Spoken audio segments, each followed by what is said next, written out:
hope you are doing well. Welcome to our first geometry class post-COVID-19. Hopefully we are going to make this work and work well, hopefully. We are going to start with section 8.6, which is identifying special quadrilaterals. Okay, this is where they are putting everything we've learned about parallelograms, rhombuses, rectangles, plus trapezoids and kites all together, and trying to see if you can identify what type of figure we have just by looking at the properties. So first I wanted to go over some of our properties that we've done. This should be a review, hopefully. So let's look at what we have here. Our main category is quadrilaterals. Over here we have the segments or the figures with no parallel sides. The only one we really talked about was the kite. Okay, the kite has two pairs of congruent sides, but they are consecutive instead of opposite. That's what throws this one apart from the other ones. We have one pair in the section here, the figures with one pair of parallel sides, and I should have put exactly one pair of parallel sides. This one's called the trapezoid. The only thing that we really know about it is it has two sides that are parallel and the other two are not. Then we went to the isosceles trapezoid, which is the special type of trapezoid, and it has, besides the two sides that are parallel, the legs are also congruent. And if you remember, what that gave us by our theorems was that not only are the legs congruent, but that makes our base angles congruent. These would be for a single base. We call this one maybe base 1. Base angles of one side are congruent, and the other two base angles, which would go along with the second side, would also be congruent. Okay, we'll get to the diagonals in a minute. And over here we have all the figures where we have both pairs or two pairs of parallel sides. These are called parallelograms. And we went through lots of different properties of the parallelogram. We'll start with a few of them, see if you guys remember. We talked about in a parallelogram, the opposite sides are congruent. Not all four necessarily, but opposite sides are congruent. And the opposite angles are also congruent. Kind of getting in the way there. There's a few more things. I hesitate to put them all on there, but we might try that. Okay, special parallelograms then we talked about are the rectangle and the rhombus. The rectangle has all four angles congruent, and the rhombus has all four sides congruent. They still have all the properties of a parallelogram, however. And then lastly was the square, who shares all the properties of the rectangle and the rhombus plus the parallelogram. Okay, so let's look at the kite. This was the newest one, the first one you've done most recently. It does have the consecutive sides congruent, but if you remember, we also have one set of opposite angles congruent. They are the ones that are between the two sides that are not congruent. And then we had the diagonals of a kite. Do two things. First of all, we create nice little right triangles, which we love, because they are all, they touch perpendicular. So we have four right triangles. And because of the way that we have the two consecutive congruent sides, it does actually split these angles. They are not congruent. The opposite ones are not congruent, but it will cut them in half. Those are the properties of the kite. Okay, the trapezoid, no properties up here, but the isosceles, if you remember, the diagonals will cross. They do not bisect each other, but they are congruent. So the diagonals are congruent, if you remember, on the isosceles trapezoid. Okay, now let's look at the parallelogram. I'm going to use another color just because he's got so many properties, they get kind of crazy looking. All right, we already have opposite sides congruent, opposite angles are congruent, and if you remember, the diagonals do bisect each other. We'll have to use 3 for that one and 4 for that one. Okay, those are the properties there. If you remember, because we have the parallel sides, we do have the two angles that are consecutive will be supplementary. Kind of hard to draw that on the picture, but that was also one more property. All right, the rectangle, besides having 4 right angles, the diagonals, if you may remember, it is a parallelogram, so they do bisect each other like they did above here. But if you remember, the diagonals are congruent, meaning all 4 of these parts are congruent. See if I lost my glare here, sorry. Okay. And then the rhombus, their diagonals do even more things. If I can draw this not too well here. Okay. The diagonals, again, they bisect because it is a parallelogram. But if you remember, they meet at right angles. So again, we have 4 nice little congruent triangles. And they also cut our angles in half. Okay, there we go. They're not all 4 congruent like the rectangle, but they will be cut in half. And our little square here, boy, he's got everything. He has congruent diagonals like the rectangle. He has all the angles are bisected. All 4 triangles are congruent, and they all meet at nice little right angles. Has a lot on that picture, I know. But those are all the properties we talked about. Now there was 2, sorry to go off screen a second.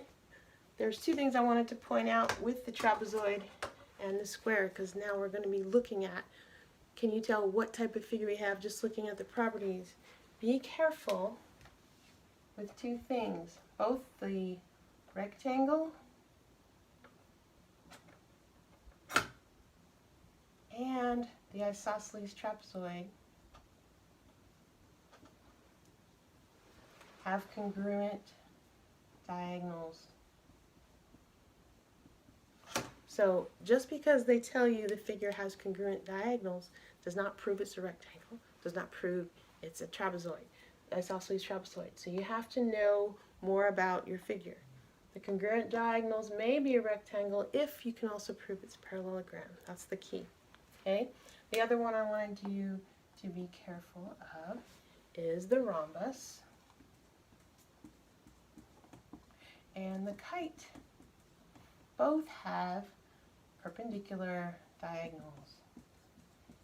They both make the nice little right triangles. They're both perpendicular, so that means that's not enough to prove whether it's a rhombus or a kite. So again, the rhombus, if you can prove it's a parallelogram first, then you know this, now you know you have a rhombus. Okay, so what we're doing now is we're going to use these properties, and we're going to basically today just go over examples. There's not really more new material. It's using material you already know and see if you can figure out what type of figure we have. All right, I'm going to erase this and come right back. Okay, we're back. Here's our first example. Can't see me now right now. Let's figure this out. There we go. Okay, let's read this together. It says quadrilateral STUV has at least 1 pair of consecutive sides that are congruent. What types of quadrilaterals meet this condition? Now notice they're asking you what types. That doesn't mean they're looking for one answer. They were basically asking you which ones meet this condition all the time. Okay, so we're basically going to have to look through each type of our quadrilateral, special ones that we know, and see which ones meet this all the time. So we know STUV has at least 1 pair of consecutive sides congruent. So let's kind of draw one that looks like this. Here we go. We've got 2 consecutive sides that are congruent, but that doesn't mean we want to draw it like a square or like anything. They say, what else can have those properties? Okay, so let's start with, here we go. We'll start with our parallelogram. All right. Okay, now you can think of a parallelogram that has consecutive sides congruent, but does every parallelogram have this property? And the question then, or when you look through what we know opposite sides are congruent. We don't really know anything about consecutive. So we would have to say this one is a big no, because we know opposite sides are congruent but not consecutive. Okay, so from there, let's look at the rectangle. Okay, now we know about a rectangle is that the opposite sides are congruent. We know all the angles are congruent, but we really don't know anything about the angles here. Does it have to be that consecutive sides are congruent for a rectangle? The answer is, again, no. And you can draw yourself a little picture here. Draw yourself a rectangle. Do my sides have consecutive ones have to be congruent? No. Same thing here. I can draw a parallelogram whose consecutive sides are not congruent. Okay? Let's look at the rhombus. Now the rhombus, by definition, all four sides are congruent. So obviously my consecutive sides would have to be congruent. So we wind up with a yes this time. Okay? And from there we go to the square. Now the square is a rhombus. All its sides are congruent. So again we have a yes. We know that is true for a square. Okay? The last two we are going to throw in together this time are the trapezoid and the kite. Okay? Now the trapezoid, other than the isosceles one, we don't know anything about the sides. So this one does not have to have consecutive sides congruent. That would be no. And the kite, by definition, does have both pairs of sides, consecutive sides congruent. Here we go here. So again, this one winds up being yes. So we wind up with 3 answers to our question. So what types of quadrilaterals meet this condition? The rhombus, the square, and the kite.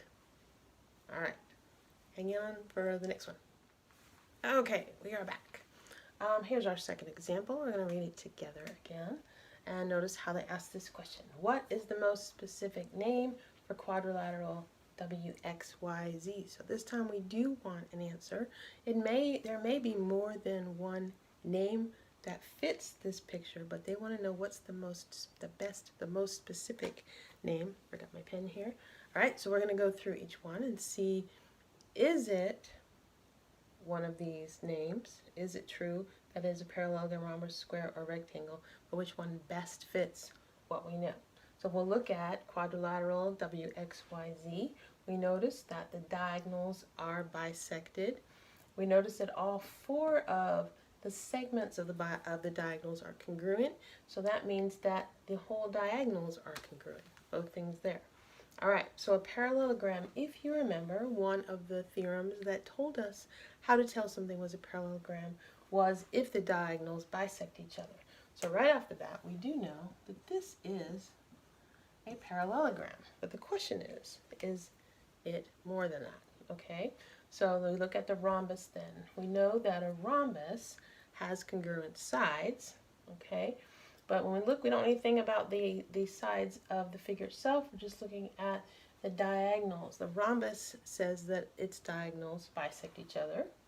That we're good.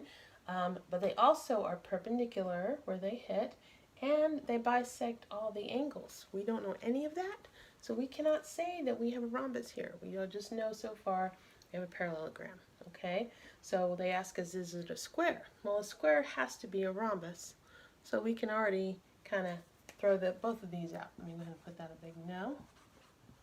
Okay, and then the last one is we're checking if it's a rectangle. Now, a rectangle, by definition, has 4 right angles. We don't know anything about the angles. But since it is already a parallelogram, remember we said a rectangle has congruent diagonals if we know it's a parallelogram. So since it's a parallelogram and we can tell the diagonals are congruent, we can say that this is, yes, a rectangle. This is more specific than parallelogram, so our answer would actually be D. It's not going to be both of them, even though it's yes, this is the most specific. So be careful when they ask you that question. Okay, we are back. Welcome back. This is example number 3, and let's read it together. Is enough information given in the diagram to show that quadrilateral ABCD is a square, and they want us to explain. Okay, so remember, square is kind of our special guy because in order to show something is a square, we need to show that it is a rhombus and a rectangle. Okay, so we need to show that it has the properties of both of those in order to show that it is a square. Okay, so looking at our figure, let's see, look at it and say, okay, what do I know about my figure? Well, the first thing we know is that we have 3 right angles. Okay, so the question is that enough to show that angle C is also a right angle? And hopefully you'll know if we got 3 right angles, they're all 90 degrees. We know in a quadrilateral they all have to add up to 360, so that forces C to also be a right angle. So therefore, we now know we at least have a rectangle. We're good. So we can say, to show that it's a rectangle, all angles are congruent. Okay, that gives us a rectangle. So now we also need to prove that it is a rhombus. Now let's look at it here. If it is a rectangle, this is kind of how you have to look at it. We have 2 sides that are congruent. They are consecutive sides congruent, okay? But now you have to look and say, well, if I have a rectangle, and I know that a rectangle is also a parallelogram, okay? So a parallelogram has the property that the opposite sides are congruent. So since we know that it is a rectangle and the opposite sides are congruent, I actually can say that AB and DC are congruent and AD and BC are congruent. That gives us now all 4 sides congruent. That means that it is a rhombus. Okay, all 4 sides congruent. Therefore, since it is a rectangle and a rhombus, it is a square. So we would say yes, it is a square. Now the explanation is what we wrote up above here. Because it's a rectangle and a rhombus, we can state that it is a square.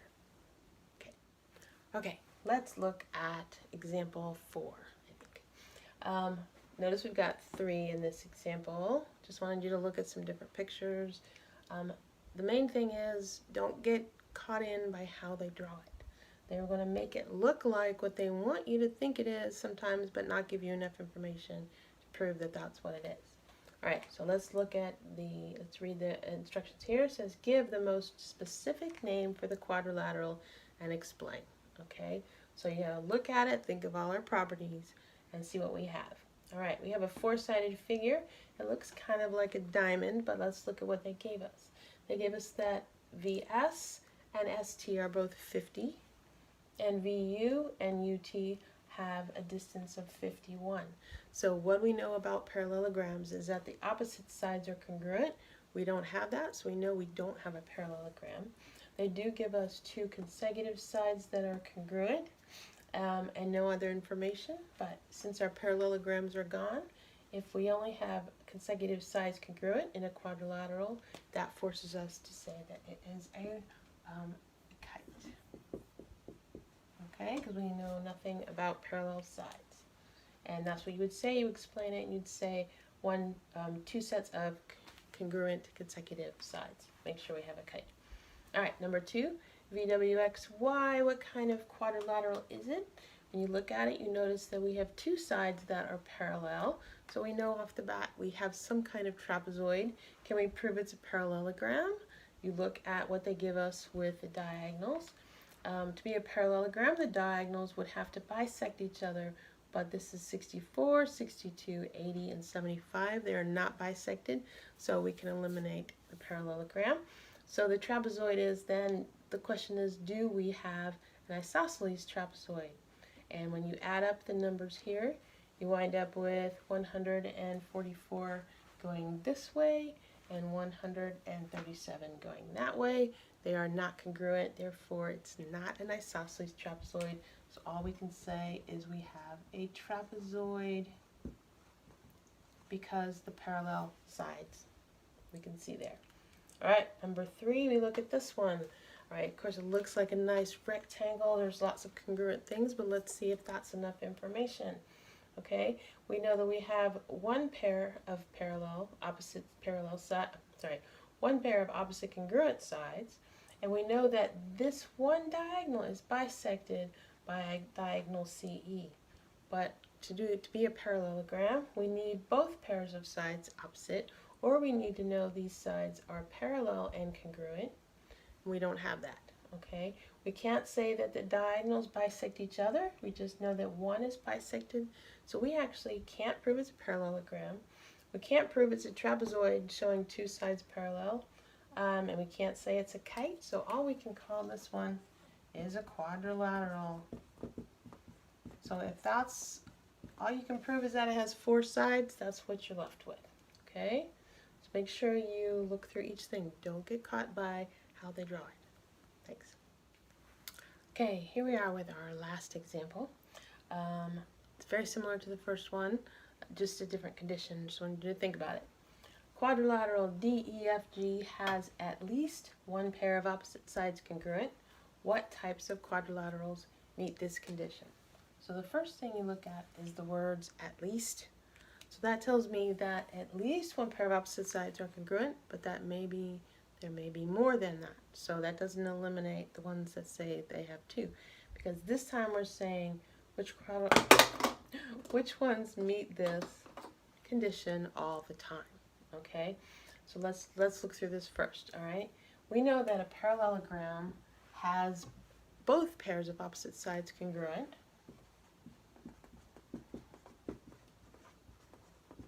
So when you look at it, can you say, since it has both pairs congruent, is it fair to say at least one pair of opposite sides are congruent? So hopefully you would say yes, that would be true for a parallelogram, okay? Now it's kind of easy from here to say, well, if that's true for every parallelogram, then it must be true for the rectangle,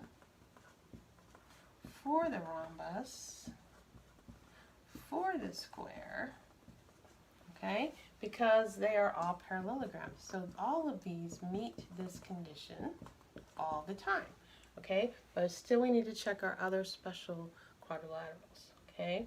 Now a regular trapezoid, we know that the opposite sides are parallel, but is there a trapezoid that does have one pair of opposite sides congruent?